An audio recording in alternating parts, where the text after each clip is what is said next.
Hola, estimados estudiantes de nuestra República Dominicana. Soy Juana la Antigua. Bienvenidos, bienvenidas a mi canal.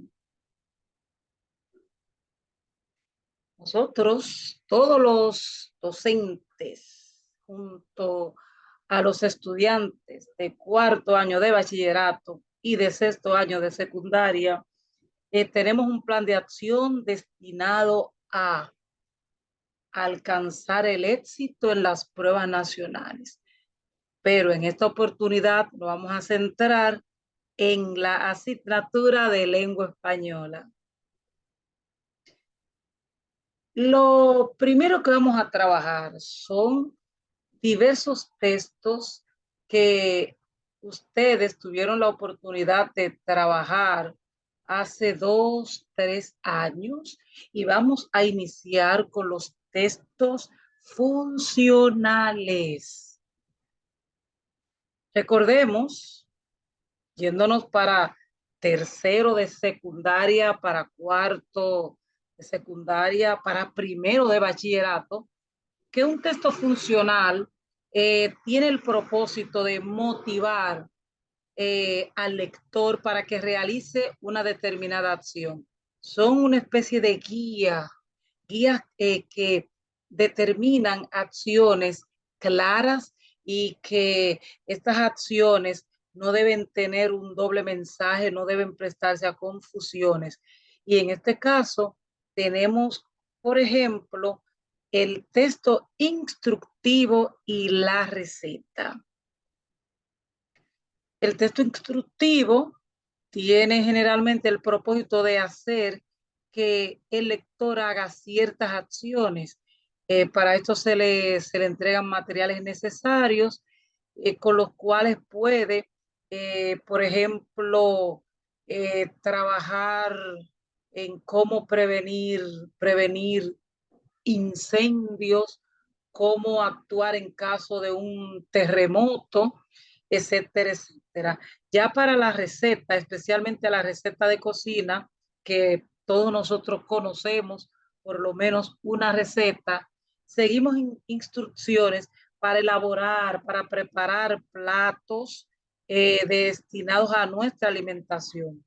Un dato muy interesante de los textos instructivos es que se van a utilizar los verbos en modo imperativo, es decir, los verbos que van a expresar una orden, un ruego o un mandato. Por ejemplo, haz esto, realice tal acción, agregue tal ingrediente, etcétera, etcétera. La estructura del texto instructivo es muy sencilla. Tiene un título que generalmente va a reflejar el propósito o el objetivo. A veces algunos tienen una introducción muy breve que nos da conocimiento de qué trata este tipo de texto. Algunos tienen un listado de los materiales o los ingredientes que se van a usar y no se puede dejar de lado las instrucciones o el procedimiento que se va a seguir para que no son más que los pasos por los cuales vas a realizar una determinada acción. Hay un cierre que generalmente cómo se clausura esa acción que tú estás realizando, cómo se cierra, y no podemos dejar de lado los elementos visuales, es decir, las imágenes que le van a dar al lector la idea de cómo es que va a realizar esas acciones. Aquí tenemos el ejemplo de un texto de carácter instructivo y el título es Procedimiento lavado de manos. Ya ahí prácticamente está el objetivo. Si vemos acá, tienes una primera actividad que dice humedezca sus manos, la segunda es deposite, acciones que se dan, un ruego, un mandato, la tercera dice frótelas enérgicamente, la número 4, la acción 4 dice cepíllese las uñas, son verbos en modo imperativo, aclárelas con abundante agua, séquelas.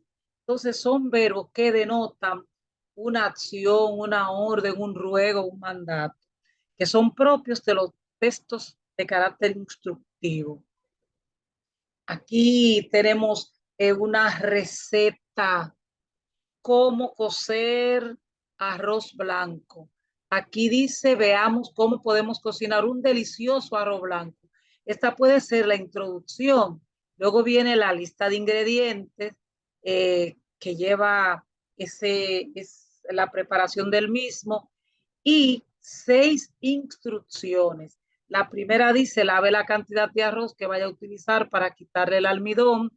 Siguen otras instrucciones y la penúltima dice, destape y pruebe el arroz que debería estar casi listo. La quinta, apague el fuego y deje reposar con la tapa puesta un trapo de algodón durante 2 minutos. Ya la última, que parece que podemos tomarla como el cierre o la clausura, dice, sirva y disfrute. Sirva y disfrute.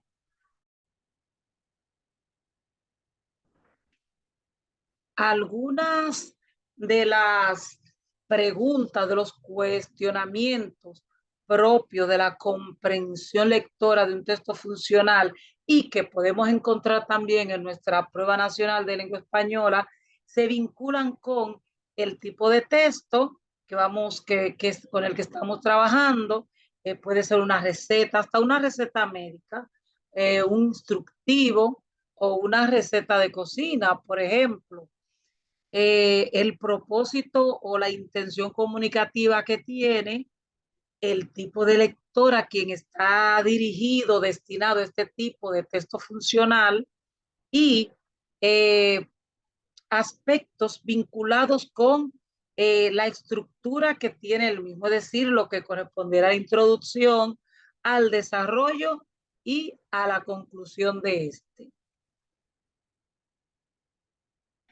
Muchísimas gracias. Hasta aquí hemos llegado con este video tutorial vinculado con los textos funcionales que podrían ser objeto de la Prueba Nacional de Lengua Española de este año 2023. Muchísimas gracias y hasta una próxima oportunidad. Con ustedes, Juana la Antigua.